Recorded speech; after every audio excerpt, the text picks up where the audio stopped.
Dear students, good morning to everyone.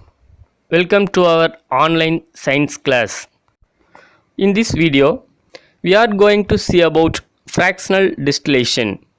In previous video, we seen about simple distillation. So, fractional distillation principle. When there is a difference in the boiling point between two components of a mixer is less than 25 Kelvin, we go for fractional distillation. This apparatus consists of distillation flask or round bottom flask. Next, fractionating column. So, what is the major difference between the simple distillation and fractional distillation? In case of fractional distillation, we have an additional apparatus called fractionating column. And then next, water condenser. Next, conical flask or receiver. So, these are the major parts of the fractional distillation. Now, how to separate the mixture of two liquid components? Now, let us take an example. We are taking two components, that is ethanol and water. Here, boiling point of ethanol is 78 degrees Celsius and the boiling point of water is 100 degrees Celsius.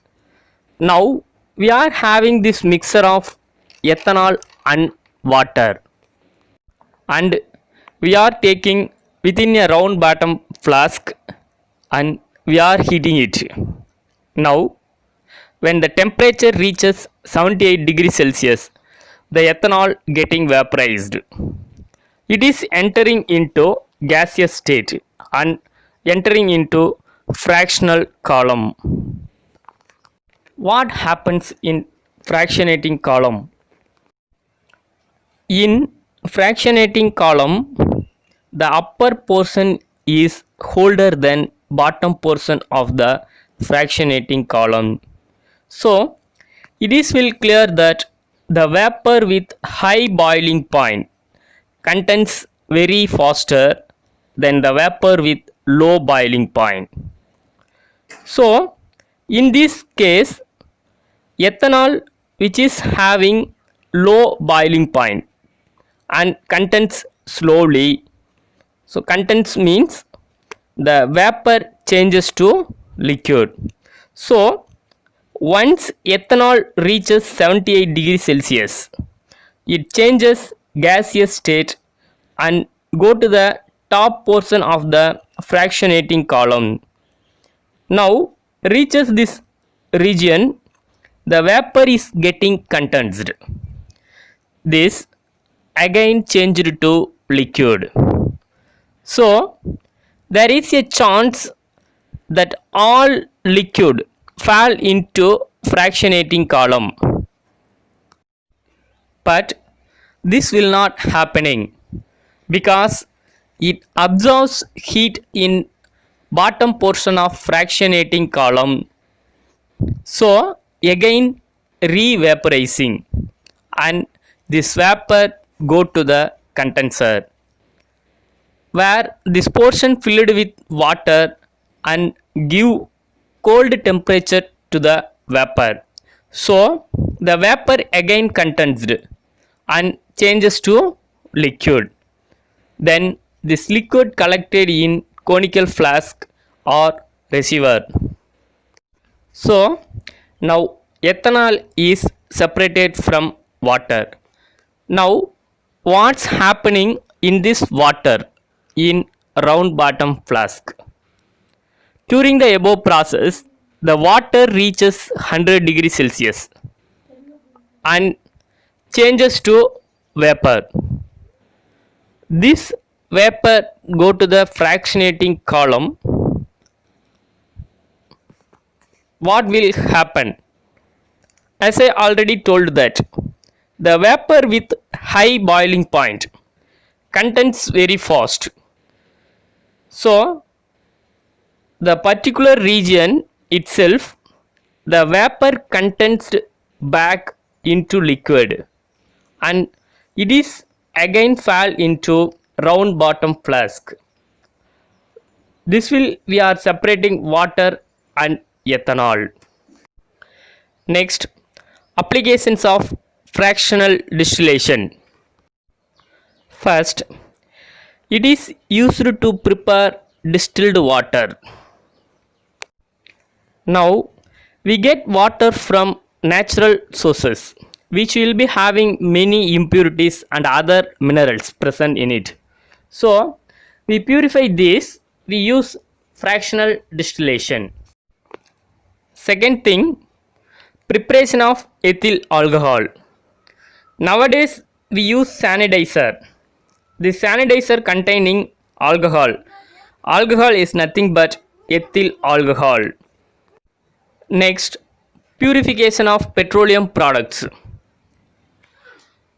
Petroleum products are obtained from crude oil. This crude oil is natural source which exists under earth crust. From crude oil we can separate petroleum products such as petrol, kerosene, diesel, fuel oil, paraffin wax, etc. by using this method. Next, chromatography. Before we discuss the technique, we will take a look at the difference between two important terms. One is absorption, another one is adsorption. First, absorption. The process in which the substance is uniformly distributed throughout the bulk of another substances. Next, adsorption. The process in which the particles of a substance is concentrated only at the surface of another substance. For example, when a chalk is dipped in ink, the surface retains the color of the ink because the solvent of the ink go deeper into the chalk stick due to absorption. Hence, on breaking the chalk, it is found to be white from inside. So next principle, it is used to separate different components of a mixer based on their different solubilities in the same solvent. Various chromatography is based on this principle, but the simple chromatography is paper chromatography. This is used to separate the different colored dyes in sample of ink. For separation, a spot of ink put on a chromatography paper, then the paper is set in suitable solvent. When keep this, the black ink separates into its constituent dyes. As the solvent moves up the paper, the dyes are carried with it and begin to separate because they have different solubility in the solvent. So it is absorbed to different extents. So this is the separating technique of chromatography. Dear students, I think you are enjoyed this session. We will meet again in next session with another topic. Thank you.